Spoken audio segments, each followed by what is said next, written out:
What's good, YouTube? Welcome back to my channel. It's your boy Terrence, YouTube's news reporter. And if this is your first time here, man, make sure you hit that like and subscribe button to become part of the family. Now that we got that out of the way, man, let's talk about episode 2 of All American. Man, where do we start, man? You know, Frosto was talking cash money. We met the new head coach at Beverly. Olivia finally came clean about a big secret. Mo and Preach used to hook up back in the day. Ooh, man, this episode was filled with so much. Man, where do we start? Man, let's start straight from the beginning, man. Frosto got on my nerves, bro. Like, he just talks so much. And he was talking that cash money dispenser, talking about, you know, you only here for one reason, to right your wrongs and blah, blah, blah. Like, Frosto, bro, shut up. He irks my nerves just like Jordan. Then later he got into it with Coach Baker when Coach Baker told the team to clean the field. Man, he just talked so much the whole episode, bro. And I was hoping somebody would lay him out of practice, but eventually he walked off like a little sucker. Like, Frosto, leave. Like, we already knew you was gonna leave. But eventually him and Coach Baker, you know, squashed it, and now Frosto's back. So I guess Frosto eventually wins me over, because at the end of the episode he brought the whole team back. It seemed like he did. I'm pretty sure it was Frosto the one that brought the team back, you know, got the team together after him and Coach Baker, you know, kind of talked the talk and squashed everything. But Frosto is the least of my worries when it comes to this episode. He's the smallest highlight of this episode, man. Let's talk about Beverly's new female head coach, Coach Montez. Coach Montez doesn't take any crap. I mean, from the beginning of the episode, she shuts down Asher trying to get back from suspension. Then later in the episode, she tells Jordan that he needs to earn his spot at QB and that he will be competing at QB with JJ. Then lo and behold, the season throws us a curveball, and her daughter is Vanessa. And who is Vanessa? Vanessa is Asher's summer fling that he met in Mexico. So when Asher saw Vanessa at the school, he was like, what are you doing here? Asher was basically like a deer in headlights. Like, he was so frozen, it was almost like he saw a ghost. And she was like, you know, my mom's the new football head coach. And he was like, you're Coach Montez's daughter? Like, what? Yo, Asher's face was shook. Then a little later in the episode, Vanessa comes looking for her mom, and then she asks Asher, hey, you know, Olivia seemed pretty weird. Did you tell her about us from the summer?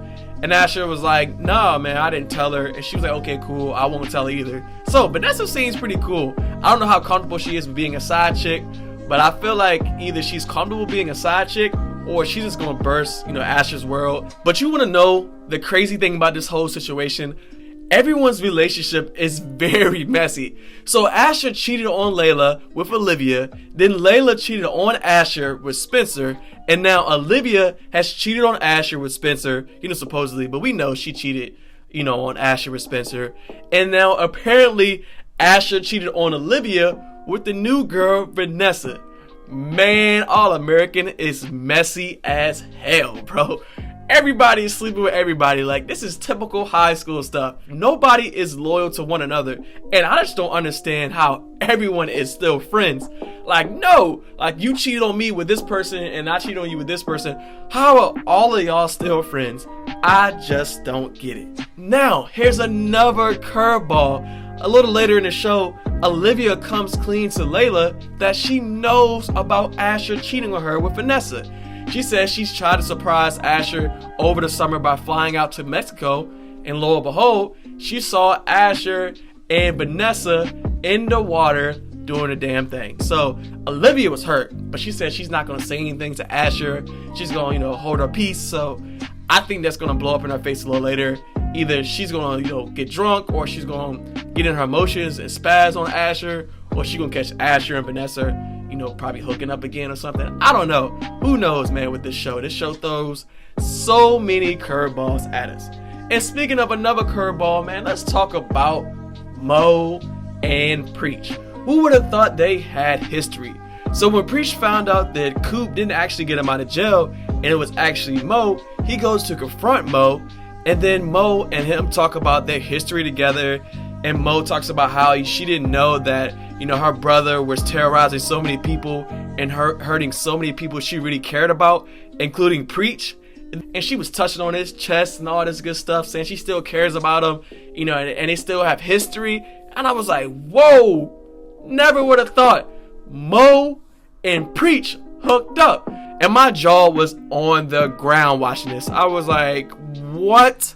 But honestly, yo, it really makes sense. Like, think about it. She used to be in the gang life, and obviously Preach is in the gang life, so it only makes sense that they used to hook up. And I think she left to pursue her dreams of becoming a lawyer, and she left Preach behind and broke Preach's heart. And I think that's why Preach is like, yo, whatever we had back in the past, it's history. It's never happened again. So I think she still cares for Preach. Obviously, I think she's in love with Preach still.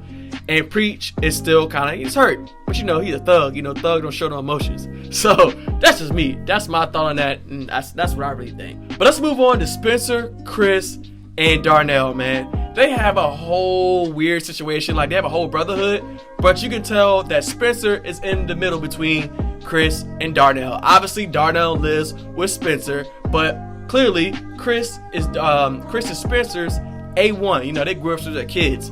So it's like both of them are technically like Spencer's brother, you know what I'm saying? Bro code. So like Spencer's just like, he's torn, man. He's stuck in between. And you know, Chris and Darnell like button heads, like, I'm QB number one, I'm QB number one. Yo, Spence, you need to choose, bro. Who you choosing? And Coach Baker basically chooses Chris after he asked Spencer, who do you think would be the better quarterback? You know, who do you think will lead his team to a state championship?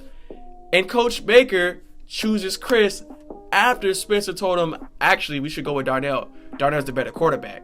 And then Spencer told Chris, you know, when Chris was like, hey, you know, Spence, man, I appreciate it, bro. I really appreciate it. You know, you probably put a word in me. This is all because of you. And Spencer was like, no, bro, actually, I told Coach Darnell. Like, why would you say that, Spencer? Like, bro, just shut your mouth. Sometimes it pays to shut up and not say anything. Like, if you didn't say anything, technically you didn't lie. You know what I'm saying? I'm not telling you to lie, but if you didn't say anything, you let people think what they want to think. But at the end of the day, man, I feel like now that's going to bite Spencer in the butt, because now Chris isn't going to throw Spencer the ball. Watch, mark my words. Chris isn't going to throw Spencer the ball, and now Coach Baker got to pull out Chris and put Darnell in. But I'm curious to see how things are going to play out, man.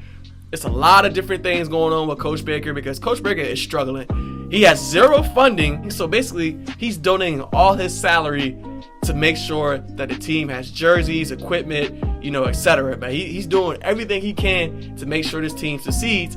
And on top of that, after the team left, they transferred out because they couldn't fulfill the GPA requirements. So this season, when it comes to football, Crenshaw-wise, there's going to be a lot of moving parts. They barely have a team. They're switching back and forth for quarterbacks, and they're beefing. You know, no one likes Spencer right now. So I'm curious to see how that plays out. I'm curious to see how Mo and Preach play out.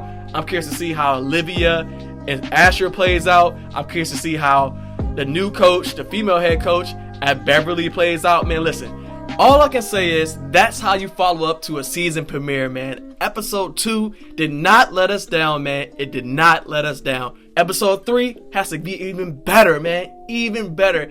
Each episode has to continue to get better and better. Man, look, this show is building momentum after momentum, and I cannot wait for episode 3, man. Let's get it.